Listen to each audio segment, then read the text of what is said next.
இது இறையியல் சூஃபி மூலிகை மலர் மாந்திரீக மருத்துவம். நான் உங்கள் டாக்டர் முகமது ஜி. சும்மா இருக்க முடியுமா? கல்வத் கல்வத் என்ற ஞானமிகு சொல் உலக பரப்பிலிருந்து விலகி இறை நினைவில் ஆழ்ந்து நிற்கும் ஒரு தனித்துவமான ஆன்மீக நிலை. ஞானிகளுக்கு சும்மா இருப்பது அது வெறும் தனிமை அல்ல, இறைவனின் நெருக்கத்தை உணரும் பேரின்பத்தை அனுபவம்.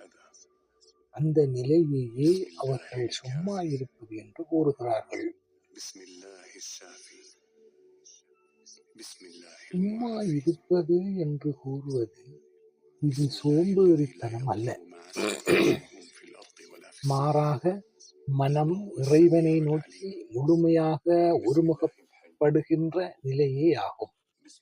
எங்கே போகலாம், யாருக்கு உபதேசம் செய்யலாம், என்ன சாதிக்கலாம், எப்படி வருமானத்தை ஈட்டலாம் என்ற இடைவிடாத மன அலைச்சல்கள் மனிதனின் ஆழ்ந்த சிந்தனை திறனை மங்கச் செய்கின்றன.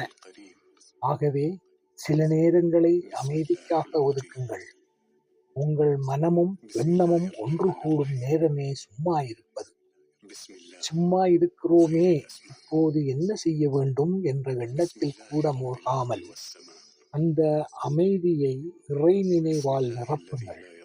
இறைவனை அதிகமாக நினைவு கூறுங்கள்.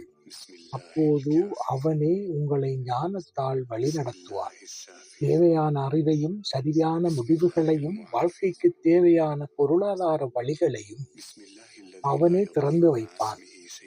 மனிதர்களில் கருணையை அல்ல, இறைவனின் அருளையே நம்பி வாழும் மனநிலையே சும்மா இருப்பது. இதுவே உண்மையான ஆன்மீக சுதந்திரமாகும். அஸ்ஸலாம்.